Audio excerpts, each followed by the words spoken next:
पक्ष इथे औषधासाठी देखील बाकी शिल्लक राहिलं नसतं. पण ऑपरेशन्स होत आहेत आणि त्याला पाठिंबा नेमका कुणाचा यावरती चर्चा पूर्ण देशभरामध्ये सुरू असताना गणेशजी, मला जाता जाता फक्त एक शेवटचा प्रश्न तुम्हाला विचारायचा आहे की तृणमूल काँग्रेस बरोबर जे झालं, त्यानंतर समाजवादी पार्टी बरोबर जे होताना दिसेल, जे सध्या शिवसेनेबरोबर म्हणजे उद्धव बाळासाहेब ठाकरेंच्या शिवसेनेबरोबर झालं, तेच पुढच्या काळामध्ये राष्ट्रवादी काँग्रेस सोबत होऊन नेमकं काय घडणार आहे याची आम्हाला तुमच्याकडून माहिती हवी.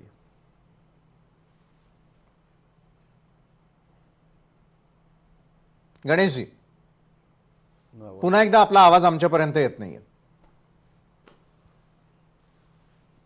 माझा आवाज येतोय? हो, आता येतोय, बोला. काय झालंय, तो आवाज मध्येच अखिल चित्रेना घाबरून थोडा मध्ये बंद पडतोय, बाकी काही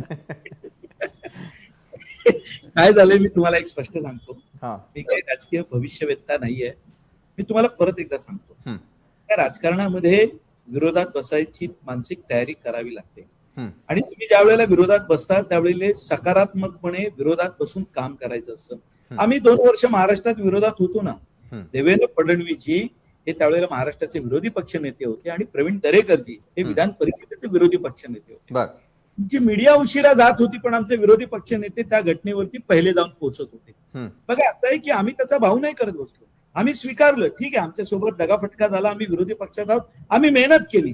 आज विरोधी पक्षामध्ये असतानाच तुमची संघटनाही वाढते आणि तुम्हाला काम करण्याची अधिक संधी असते.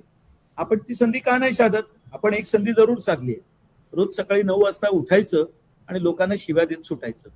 तुम्ही तार्किक दृष्ट्या तत्वदा सरकार कसं चुकतंय, काय चुका होत आहेत हे तुम्ही लोकांसमोर मांडू शकता. तुम्हाला रस्त्यावरती उतरावं. मी एक प्रश्न फक्त विचारतो तुम्हाला, एकच प्रश्न, की ज्या वेळेला आम्ही 2 वर्षामध्ये विरोधी पक्षात होतो तेव्हा आमच्या विरोधी पक्षनेत्यांनी केलेले महाराष्ट्राचे दौरे आणि आज विरोधी पक्षात असताना जे 3 पक्ष आहेत त्यांच्या अध्यक्षांनी महाराष्ट्रात केलेले दौरे, हे स्वतः तुम्ही तपासून बघा. तुमच्यावरती सोडतो, नक्की मग तुम्हाला त्याचं उत्तर मिळेल.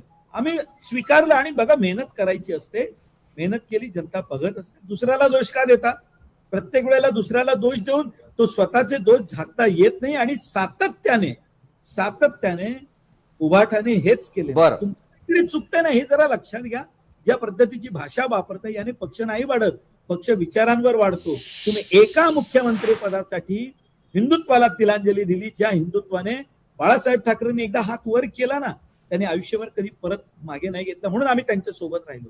तुम्ही हिंदुत्वाला तिलांजली दिली, त्याचा परिणाम तुम्ही आज भोगताय आणि पुढची अनेक वर्ष तुम्हाला भोगावं लागणार आहे. अखिलजी, एका वाक्यात. हे हिंदुत्वासाठी चालले आहेत की पैशासाठी चालले आहेत, पहिलं ह्याचं खुलासा होणं गरजेचं आहे. आणि ते 2 वर्षात आहे ना, जेव्हा हे सत्तेत नव्हते, आम्ही सत्तेत होतो असं त्यांचं म्हणणं आहे, तर ह्यांच्या पक्षाचे आमदार खरेदी करायचा प्रयत्न किंवा फोडाफोडी करायचा प्रयत्न आम्ही केला नाही. बस बरोबर आहे. फोडाफोडीचं राजकारण आणि येत्या काळातले ऑपरेशन्स या सर्व गोष्टींवरती आमची देखील नजर असेल.